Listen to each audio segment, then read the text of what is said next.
All right, welcome to the deep dive. Today we're getting into the real nuts and bolts of massive AV systems. We're looking at one specific piece of hardware, the WolfPack 4K60 HDMI Output Card. Mm-hmm.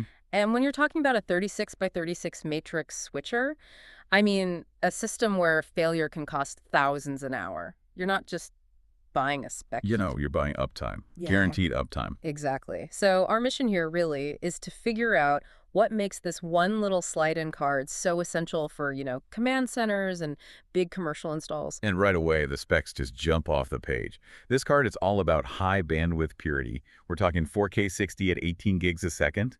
But the really crucial detail is the 4.4.4 color space support. Okay, so 4.4.4. For anyone out there who's not deep in the weeds on this, what does that actually mean for the person watching the screen? Why does that matter? It means zero color compression. It's that simple. You're getting the full, uncompromised color fidelity that, say, a professional cinema or a high-end monitoring station demands. So no shortcuts. None.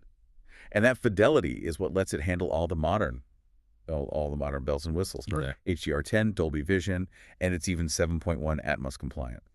Something that jumped out at me in the source material was the emphasis on the 600 megahertz TMDS clock frequency. It sounds like they're running HDMI 2.0 right up against the wall. They absolutely are. The 600 megahertz clock is explicitly the highest frequency allowed under the HDMI 2.0 standard. So what's the implication for an integrator? The implication is headroom.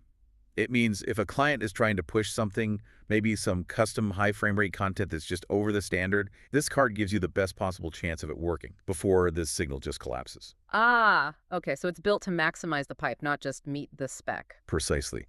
And what we push through that pipe, this thing handles advanced formats like Dolby Vision, which uses a special chip, by the way, across platforms like Apple TV 4K, Netflix XXBox. It delivers that highest level of realism. But with all that bandwidth, what happens when a component fails? Something always fails eventually. Why focus on the card itself for redundancy? That is the absolute genius of the modular one-port slide-in design. It tackles the single biggest weakness of old monolithic matrix systems. The single point of failure. Exactly. If one output port dies, you don't have to take a massive rack-mounted chassis offline for a day to repair it. Yeah. Just you pop the bad card out, slide a spare in. It takes minutes. Yeah. The savings in operational downtime are huge. Okay, but this is where I think it gets really, really interesting, especially for integrators. The audio. Yes. Yeah. Audio flexibility. It has a 3.5 millimeter de-embedded stereo audio output. Right, de-embedded. Break that down for us. In practical terms, what's that look like in a setup? It means you're literally stripping the audio signal out of the HDMI stream. You can send the 4K video to a giant display wall. Okay. While routing that now separate audio signal through the matrix to a completely independent high-end amplifier system. You're separating your sound path from your video path. And control is obviously everything in these big installs. The sources mention this huge ecosystem apps, WebGUI, drivers for Control 4, Crestron. But why do they specifically call out drivers for, DirecTV systems? That seems oddly specific. Oh, that's because they know their market. Think about building a massive sports bar with 30 screens. Right. You don't want 30 remotes. You want one brain. And commercial satellite feeds often have these proprietary commands that standard control systems just choke on them. Having that dedicated driver solves a massive headache for the installer right out of the box. Okay, but we have to talk about the big warning sign here, right? The compatibility. The vendor is very clear. This 4K 60 card is for pure 4K 60 systems. You cannot mix it in the same chassis with older analog cards. Not at all. No SDI, no VGA, not even their own 4K 30 cards. It's a completely dedicated high-speed ecosystem. That kind of rigidity demands a lot of trust in the hardware. It does. And they build that trust with a really serious 5-step testing procedure. It goes through assembly self-tests, initial checks, a full 24 hours of aging, final functional tests, and then a final QC inspection.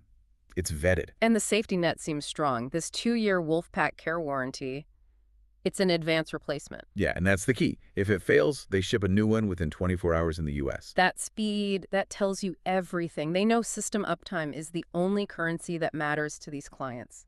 It is. So when you pull it all together, what's the big takeaway? It's not just a card with good specs. It's a component in a rigorously tested, reliable system that lets you push 4K 60 to its absolute limit without giving up redundancy. That's it exactly. And that warning, that explicit rule about not mixing card types, it raises a really interesting coin for the future, I think. Which is, Well, given this need for dedicated purity, just to handle 4K 60 reliably, what does it tell us about the challenge of maintaining backwards compatibility as we start moving toward 8K? It really makes you wonder, doesn't it? It suggests that these hybrid mix-and-match systems, they might just become a thing of the past, completely untenable.